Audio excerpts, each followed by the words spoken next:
ਇੱਕ ਉੱਡਦੀ ਉੱਡਦੀ ਖਬਰ ਸੁਣੀ ਹੈ ਕਿ ਪੰਜਾਬ ਦੀ ਪੰਜਾਬ ਵਿੱਚ ਕੋਲ ਪਲਾਂਟ ਲੱਗੇ ਨੇ ਉਹਨਾਂ ਵਾਸਤੇ ਥਰਕੋਲ ਦਾ 4th ਗ੍ਰੇਡ ਕੋਇਲਾ ਖਰੀਦਣ ਦੇ ਮੁਆਹਦੇ ਸਾਈਨ ਕੀਤੇ ਜਾ ਰਹੇ ਨੇ ਸ਼ਰੀਫ ਹਕੂਮਤ ਵੱਲੋਂ।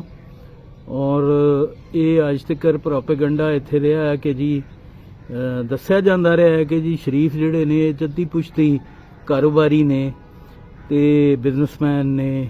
मैं पुछना चाहना ਜਿਹੜੇ ਲੋਕ ਇਹ ਦੱਸਦੇ ਨੇ ਕਿ ਜੱਦੀ ਪੁਸ਼ਤੀ ਕਾਰੋਬਾਰੀ ਨੇ ਕਿ ਕਿਹੜਾ ਕਾਰੋਬਾਰੀ ਐਸਾ ਹੋਏਗਾ ਦੁਨੀਆ 'ਚ ਜਿਹੜਾ ਇੰਜ ਦੇ ਘਾਟੇ ਦੇ ਸੌਦੇ ਕਰਦਾ ਹੋਏ। ਥਰਕੋਲ ਦਾ ਜਿਹੜਾ ਕੋਇਲਾ ਹੈ ਇਹ ਅਕਸਰੀਅਤ ਨੂੰ ਨਹੀਂ ਪਤਾ ਇਹ 4th ਗ੍ਰੇਡ ਕੋਇਲਾ ਹੈ। ਇਹ ਸਭ ਤੋਂ ਲੋ ਕੁਆਲਿਟੀ ਦਾ ਕੋਇਲਾ ਹੈ। ਇਹ ਗਿੱਲਾ ਕੋਇਲਾ ਹੈ ਜਿਹੜਾ 2 ਐਕਵਾਫਾਇਰਸ ਕ੍ਰਾਸ ਕਰਕੇ ਯਾਨੀ ਜ਼ੇਰੇ ਜ਼ਮੀਨ ਜਿਹੜੀਆਂ ਪਾਣੀ ਦੀਆਂ ਝੀਲਾਂ ਨੇ ਉਹ ਕ੍ਰਾਸ ਕਰਕੇ ਇਹ ਕੱਢਿਆ ਜਾ ਰਿਹਾ ਹੈ ਮਾਈਨਿੰਗ ਦੇ ਜ਼ਰੀਏ। ਔਰ ਇਹ ਬਕਾਇਦਾ ਜਰਮਨ ਇੰਜੀਨੀਅਰਸ ਨੇ ਇਹਦਾ ਹੱਲ ਕੱਢ ਕੇ ਦਿੱਤਾ ਹੈ। ਪਹਿਲੇ ਤਾਂ ਨਿਕਲ ਹੀ ਨਹੀਂ ਸੀ ਰਿਹਾ ਪਾਕਿਸਤਾਨੀ ਤੇ ਚੀਨੀ ਇੰਜੀਨੀਅਰਸ ਕੋਲੋਂ। ਜਰਮਨ ਇੰਜੀਨੀਅਰਸ ਨੇ ਇਹਦਾ ਇਲਾਜ ਇਹ ਦੱਸਿਆ ਕਿ ਉਹਨਾਂ ਕਿਹਾ ਜੀ ਇੱਕ ਸਾਈਡ ਤੋਂ ਪਾਣੀ ਕੱਢਦੇ ਜਾਓ ਮੁਸਲਸਲ, ਦੂਜੀ ਸਾਈਡ ਤੋਂ ਤੁਸੀਂ ਕੋਇਲਾ ਕੱਢਦੇ ਜਾਓ। ਔਰ ਉਹਦਾ ਇਹ ਇਲਾਜ ਕੀਤਾ ਗਿਆ ਕਿ ਵੱਡੀਆਂ ਵੱਡੀਆਂ ਟਰਬਾਈਨਾਂ ਲਾ ਕੇ ਹੁਣ 24/7 ਉੱਥੇ ਉਹ ਪਾਣੀ ਨਿਕਲਦਾ ਰਹਿੰਦਾ ਹੈ ਇੱਕ ਪਾਸੋਂ ਔਰ ਕੋਇਲਾ ਕੱਢਣ 'ਚ ਉਹ ਕਾਮਯਾਬ ਹੋ ਰਹੇ ਨੇ। ਲੇਕਿਨ ਉਹ ਕੋਇਲਾ ਗਿੱਲਾ ਹੋਣ ਕਾਰਨ ਇੰਨਾ ਭਾਰਾ ਹੁੰਦਾ ਹੈ ਕਿ ਉਹ ਉੱਥੇ ਹੀ ਵਰਤਿਆ ਜਾਏ ਤੇ ਉਹਦਾ ਫਾਇਦਾ ਹੋ ਸਕਦਾ ਹੈ। ਉਹਨੂੰ ਪੰਜਾਬ 'ਚ ਲਿਆਉਣ ਦਾ ਨੁਕਸਾਨ ਹੀ ਨੁਕਸਾਨ ਹੈ। ਇੱਕ ਤਾਂ ਇਹ ਕੁਆਲਿਟੀ ਉਹਦੀ ਅਫਾਦੀਅਤ ਮਿਆਰ ਉਹਦਾ ਬਹੁਤ ਥੱਲੇ, ਦੂਜਾ ਇਹ ਵੇ ਕਿ ਉਹਦੀ ਕੈਰੇਜ ਡਬਲ ਹੋ ਜਾਏਗੀ ਕਿਉਂਕਿ ਉਹ ਗਿੱਲਾ ਹੈ ਤੇ ਉਹਦਾ ਵਜ਼ਨ ਜਿਹੜਾ ਹੈ ਉਹ 2 ਗੁਣਾ ਜ਼ਿਆਦਾ ਹੈ। ਤੇ ਉਹ ਕੈਰੇਜ ਕਾਸਟ ਵੀ ਪੰਜਾਬ ਨੂੰ ਪਏਗੀ ਔਰ ਮਿਆਰ ਵੀ ਉਹ ਨਹੀਂ ਰਹੇਗਾ ਜਿਹੜੇ ਸਾਡੇ ਪਲਾਂਟ ਨੇ। ਫਿਰ এনवायरमेंटल ਹੈਜ਼ਰਡ ਜਿਹੜਾ ਹੈ ਉਹ ਹੁਣੇ ਸਮੌਗ ਦੇ ਦਿਨ ਸ਼ੁਰੂ ਹੋਣ ਵਾਲੇ ਨੇ।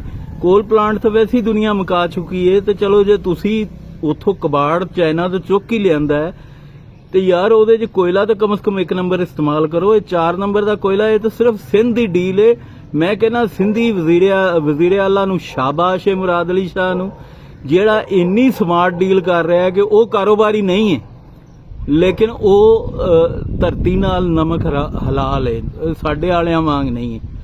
ਉਹ ਨਮਕ ਹਲਾਲੀ ਕਰਕੇ ਬੈਸਟ ਡੀਲ ਸਿੰਧੀਆਂ ਵਾਸਤੇ ਲੈ ਰਿਹਾ। ਦੁਨੀਆ 'ਚ ਕੋਈ ਉਹ ਕੋਇਲਾ ਸਿੰਧ ਵਾਲਾ ਕੋਇਲਾ ਖਰੀਦਣ ਨੂੰ ਤਿਆਰ ਨਹੀਂ ਹੋਣਾ ਪਰ ਇਹ ਤਿਆਰ ਨੇ।